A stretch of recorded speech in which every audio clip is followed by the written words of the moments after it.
What if, one day, the United Kingdom just wasn't? Not through a referendum, not through a war, but by undoing the very document that created it over 300 years ago. Today we're diving into a massive historical what if. What would happen if the Acts of Union of 1707 were declared void? It's not just about two countries going their separate ways. It's about unwinding 3 centuries of shared history, law, and identity. The consequences would be a constitutional earthquake, a legal black hole that would reshape the British Isles in ways you can't even imagine. Forget Brexit. This is on a whole other level. Stick around, because we're about to explore the cascade of chaos that would follow. First, let's get the legal bombshell out of the way.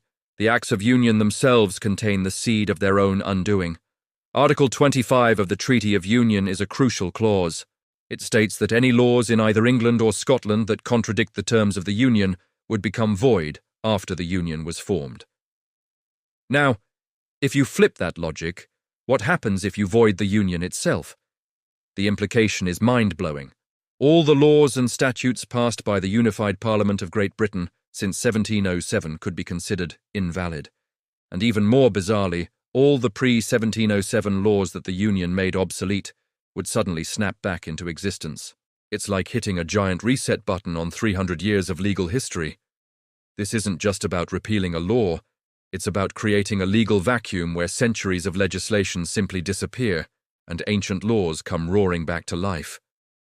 Let's start with the most immediate, earth-shattering change. The Kingdom of Great Britain, which officially came into being on May 1st, 1707, would cease to exist. In its place, 2 separate sovereign kingdoms would re-emerge. The Kingdom of England, which at that time included Wales, and the Kingdom of Scotland. It would be like turning the clock back to the morning of April 30th, 1707. We wouldn't be looking at 2 modern republics, but 2 ancient kingdoms. Their only link would be a shared monarch. This is what historians call a personal union, the same situation that existed from 1603, when King James VI of Scotland also became King James I of England, until 1707. The 2 nations would be independent entities, merely sharing a head of state. All the institutions of Great Britain would instantly become obsolete. With the return of 2 separate kingdoms comes the return of 2 separate parliaments. The Parliament at Westminster would no longer be the Parliament of Great Britain. All Scottish representation, which in 1707 consisted of 16 peers in the House of Lords and 45 members of Parliament in the House of Commons, would be gone. Westminster would revert to being the Parliament of England. Meanwhile, north of the border, the old Parliament of Scotland would, in theory, have to be resurrected. This isn't the same as the modern Scottish Parliament at Holyrood, which was created by a Westminster Act in 1998. We're talking about the original Sovereign Parliament of Scotland, which last sat in Edinburgh 3 centuries ago. It would have to be reconvened to govern a newly independent Scottish kingdom, picking up right where it left off. Now for the really weird part. The revival of old forgotten laws. With the Union gone, laws that were suppressed or repealed because of it would come back. One of the most significant would be Scotland's Act of Security from 1704. This was a hugely controversial law at the time. It declared that if the reigning monarch, Queen Anne, died without children, the Scottish Parliament reserved the right to choose its own successor to the Scottish throne. The key condition was that this successor couldn't be the same person who inherited the English throne, unless Scotland was guaranteed full religious and trade freedoms. This act was one of the main reasons England pushed so hard for the Union, to prevent a separate, potentially hostile monarch from taking the throne in Scotland. If the Union were voided, this powerful act could theoretically come back into force, giving Scotland the right to choose a different monarch from England. The legal chaos continues with the concept of treason.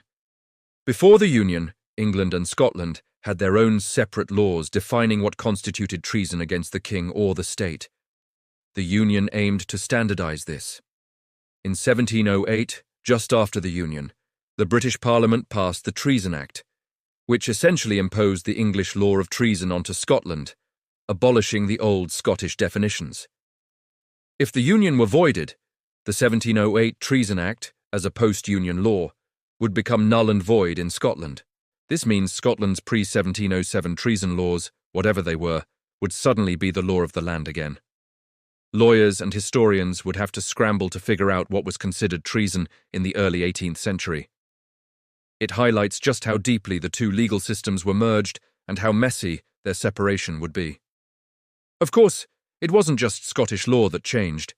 English law has evolved enormously over the last 300 years, including its own treason laws. While the 1708 Act unified the approach, the definition and punishment for treason in England have been updated many times since. For instance, during Tony Blair's time as Prime Minister, the Crime and Disorder Act of 1998 and the Terror Act of 2000 fundamentally changed how disloyalty and threats to the state are handled, moving away from the archaic concept of treason towards modern anti-terror legislation. The death penalty for treason was officially abolished completely. Voiding the Union wouldn't necessarily rewind these specific English laws, but it shows that the legal frameworks of both nations have been in constant motion under the umbrella of a unified state.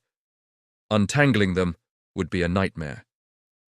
Due to the fact none of England's constitutional law knowledge is required for barristers or judges to pass their exams, here's a fascinating, almost mythical idea from English history that would add another layer of complexity. There was an old, unwritten constitutional principle in medieval England, a sort of nationalist sentiment that held, only an Englishman can rule over an Englishman. This wasn't a formal law, but a powerful political idea that fueled rebellions and shaped succession crises. The very act of the Union, by creating a British Parliament and a British identity, superseded this.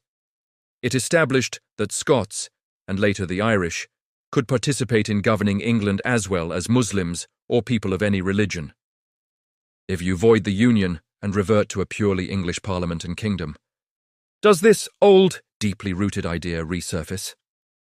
It's a philosophical point, but it shows that dissolving the Union isn't just a legal procedure. It's an act that reawakens old identities, old grievances, and old ideas of nationhood that have been dormant for centuries. So what have we learned? Voiding the Acts of Union isn't a clean break.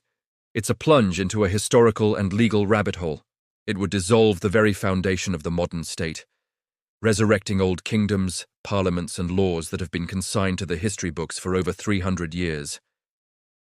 The United Kingdom would shatter, replaced by two separate entities linked only by a shared monarch, their legal systems thrown into chaos. It's a hypothetical scenario, of course, but it is a powerful reminder of how this single political act in 1707 completely redrew the map of Britain and shaped the world we live in today. The threads of English and Scottish history are so tightly interwoven that trying to unpick them would likely unravel everything. Thanks so much for joining me on this deep dive into constitutional chaos. What other historical what-ifs would you like to see us explore? Let me know down in the comments. If you enjoyed this video, please give it a thumbs up, and don't forget to subscribe and hit that notification bell so you don't miss our next journey into the past. We'll see you in the next one.